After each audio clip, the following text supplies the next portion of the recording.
आज spoken English का चौथा क्लास है। इस वीडियो में आप लोग सीखेंगे कि कुछ ऐसा अनकाउंटेबल नाउन होता है जिसके लास्ट में NESS लगा होता है। ऐसे वर्ड को अनकाउंटेबल नाउन कहा जाता है। इसको अब्स्ट्रैक्ट नाउन भी कहा जाता है। तो चलिए इस वीडियो में सीखेंगे कि 24 ऐसा कौन सा वर्ड मीनिंग है जो अनकाउंटेबल है और प्लस में उसका हिंदी मीनिंग क्या होता है। पहला वर्ड मीनिंग है हैप्पीनेस। पहला वर्ड मीनिंग क्या है? हैप्पीनेस। हैप्पीनेस का मतलब होता है खुशी। HAPPINESS।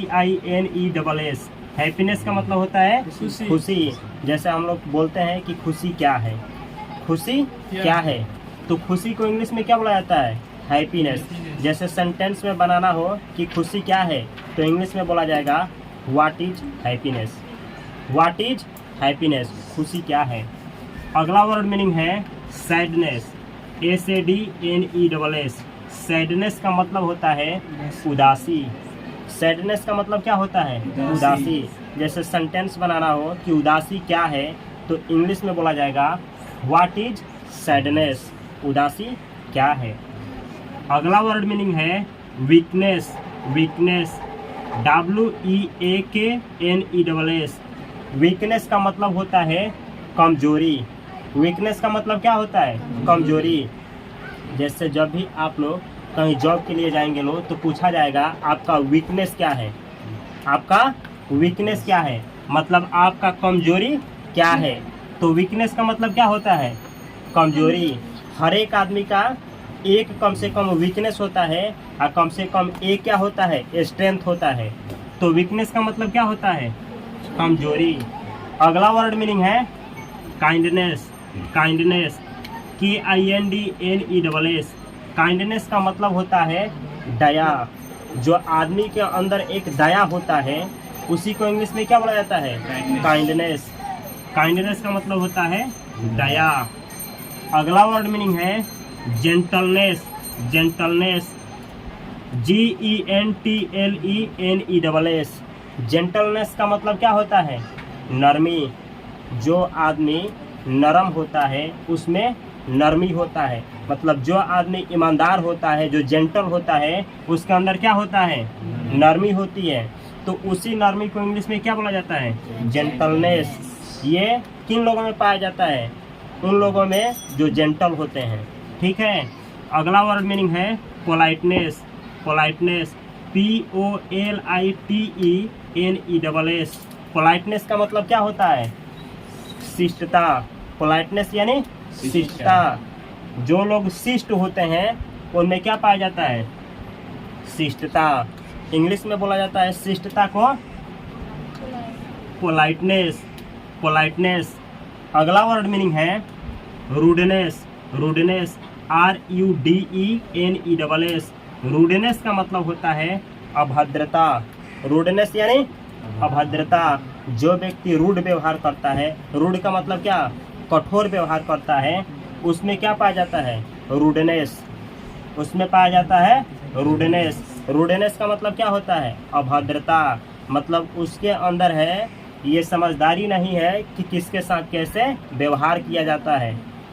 उसका व्यवहार जो है रूड है तो उसको बोला जाएगा क्या चीज़ बोला जाएगा? रूडनेस। किसी व्यक्ति के अंदर रूड ज़्यादा हो, मतलब उसके अंदर क्या हो? गुस्सा ज़्यादा हो, व्यवहार करने का तरीका सही ना हो तो उसको क्या बोला जाएगा? रूडनेस।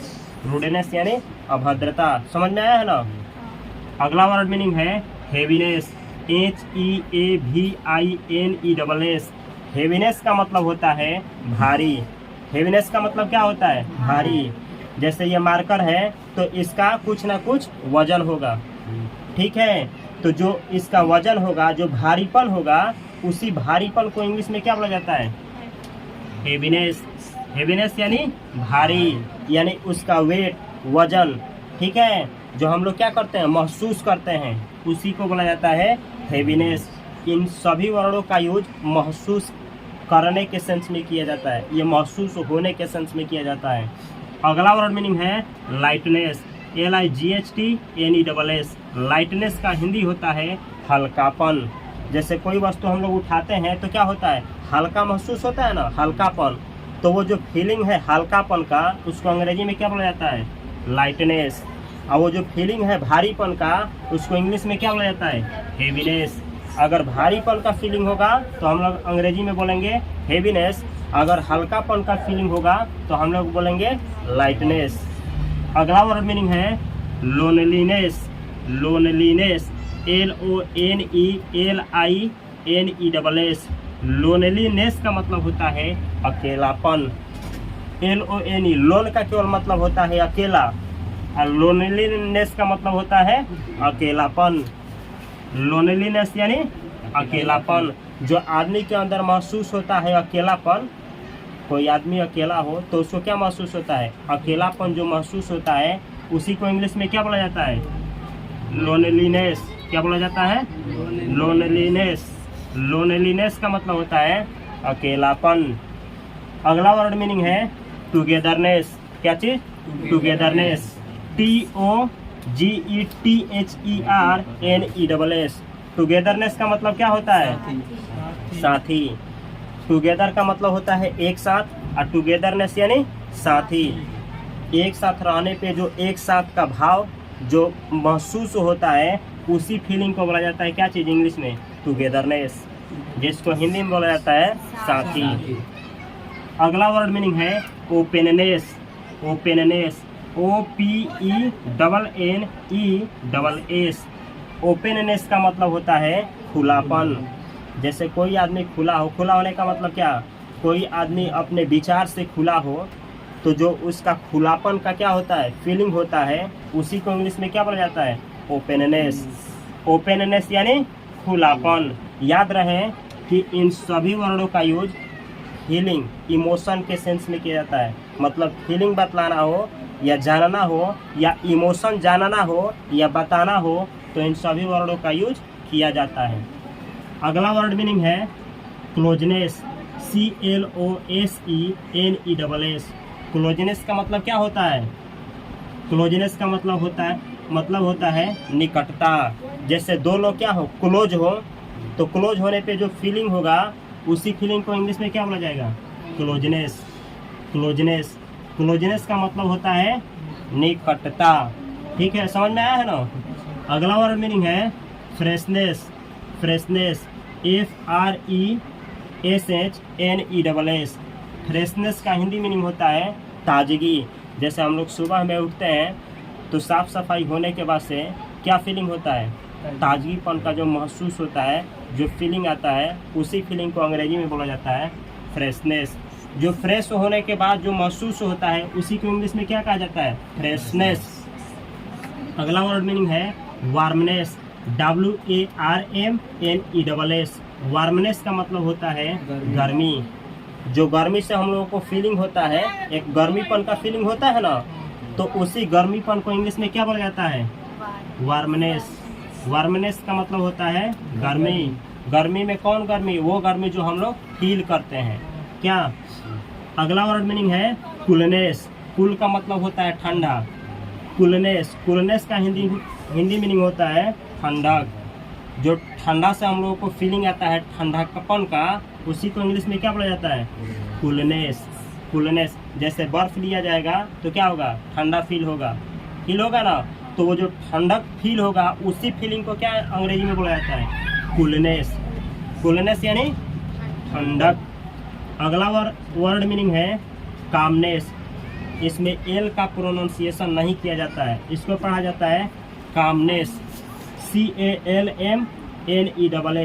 कामनेस का हिंदी मीनिंग होता है शांति। जैसे मेडिटेशन में आदमी क्या हो जाता है, शांत हो जाता है।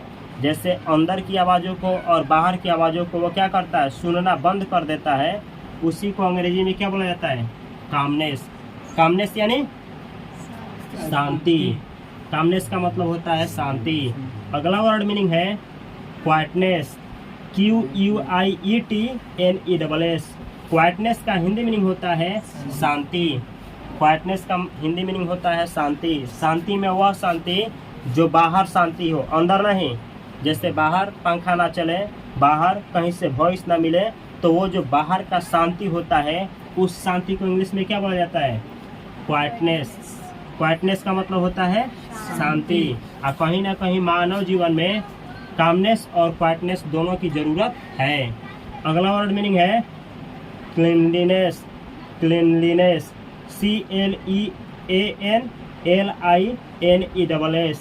क्लीनलीनेस।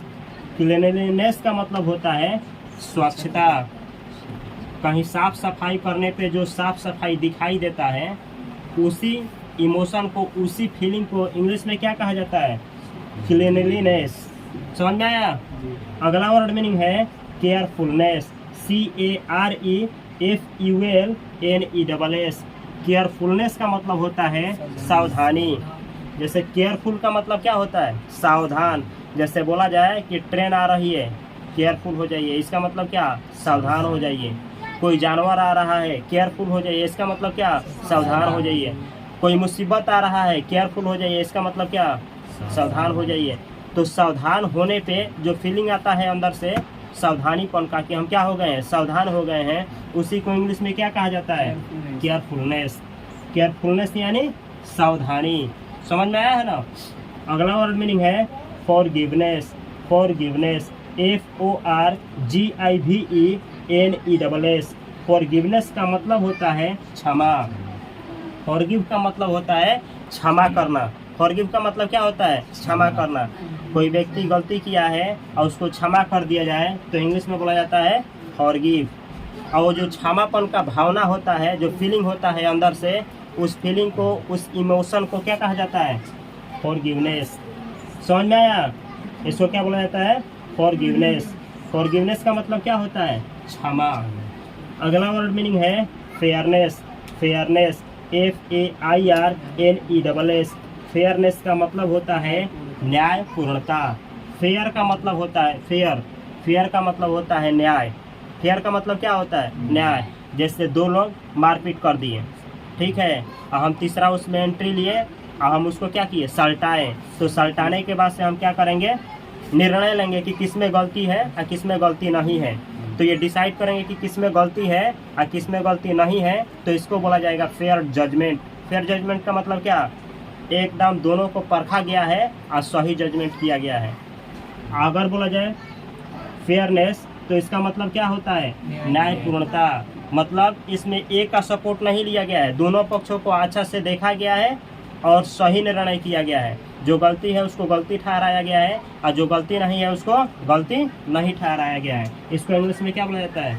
फेयरनेस। अगला वर्ड मीनिंग है अवेयरनेस। AWARENESS। अवेयरनेस का मतलब होता है जागरूकता। अवेयर का मतलब होता है सावधान। अवेयर का मतलब क्या होता है? सावधान। जैसे कहा जाए अवेयर हो जाओ, इसका मतलब होता है सावधान हो जाओ। बोला जाए बी अवेयर, इसका मतलब होता है सावधान हो जाओ। अवेयर का मतलब क्या होता है? सावधान। अवेयरनेस का मतलब क्या होता है? जागरूकता, चाहे सावधानी।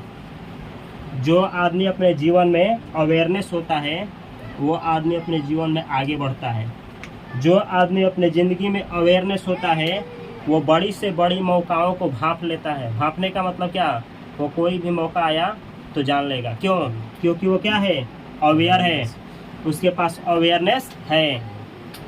अवेयरनेस आदमी के पास कोई भी मौका आए तो मौके को पहले ही देख लेता है। अवेयरनेस आदमी के पास कोई भी मुसीबत आए तो मुसीबत को आने से पहले ही वो क्या कर लेता है? जान जाता है। क्यों? क्योंकि उसके पास क्या है? अवेयरनेस है। और जिसके पास ये अवेयरनेस नहीं होती है तो मुसीबत आता है और उसको लेकर के चला जाता है, और मौकाएँ आती हैं और उसको छोड़ करके चली जाती है। अगला वर्ड मीनिंग है थैंकफुलनेस। THANKFULNESS। थैंकफुलनेस का मतलब होता है कृतज्ञता। थैंकफुलनेस का मतलब क्या होता है? कृतज्ञता। कृतज्ञता का मतलब होता है, जैसे ये जो हम लोग का जन्म मिला है, ये क्या है? अनमोल है। तो हम लोग शुक्रगुजार हो सकते हैं। किसका? ऊपर वाले का शुक्रगुजार हो सकते हैं कि हम लोगों को ये जन्म मिला है। तो हम लोग ईश्वर को क्या बोल सकते हैं? थैंक बोल सकते हैं। क्या? थैंकफुल। हम बोल सकते हैं thankful to God for my life. मैं शुक्रगुजार हूँ अपने इस जीवन के लिए ऊपर वाले का। तो ऐसे ही बोल उसी फीलिंग को जो थैंकफुलनेस का जो भावना है हम लोगों के अंदर, उसी फीलिंग को इंग्लिश में क्या बोला जाता है? थैंकफुलनेस। किसी व्यक्ति के अंदर में थैंकफुल की भावना है तो उसको इंग्लिश में कहा जाता है थैंकफुलनेस। तो ये रहा आज का क्लास का 24 वर्ड मीनिंग। इसमें से कोई भी वर्ड मीनिंग अगर समझ में नहीं आया है तो बोलिए लो। जिसका हिंदी समझ में नहीं आया होगा हम समझाने का प्रयास करेंगे। समझ में आया है? पूरा टोटल समझ में आया है ना? तो फिर कल अगली वीडियो में सीखा जाएगा कि कैसे इन वर्डों का छोटे छोटे सेंटेंसों में यूज किया जाता है। जैसे अगर हमको कहना हो कि अभद्रता क्या है, अभद्रता क्या है, तो अंग्रेजी में क्या बोलेंगे? What is rudeness. अभद्रता क्या है। इसी तरीके से हमको कहना हो दया क्या है, तो इंग्लिश में बोलेंगे व्हाट इज काइंडनेस। इसी तरीके से हमको कहना हो कि कमजोरी क्या है, तो इंग्लिश में बोलेंगे व्हाट इज काइंडनेस। तो इन सभी वर्डों का कैसे छोटे छोटे सेंटेंसों में यूज किया जाता है कल सीखेंगे। एक चीज़ और बतला दें, ये जो वर्ड है ये अनकाउंटेबल नाउन है। कौन सा वर्ड मीनिंग है? Uncountable noun. इसको ऑब्स्ट्रैक्ट नाउन भी बोला जाता है। ऑब्स्ट्रैक्ट नाउन का मतलब होता है कि वह नाउन जिसका उपयोग फीलिंग या इमोशन बतलाने के लिए किया जाए। यानी यहाँ पे जितना भी वर्ड मीनिंग लिखे हैं हम, इन सभी वर्डों का यूज कहाँ पे किया जाता है? अपने इमोशन को बतलाने के लिए, अपने फीलिंग को जताने के लिए। तो ये रहा आज की क्लास। मिलते हैं अगली वीडियो में। तब तक के लिए आप सभी को बहुत सारा प्यार।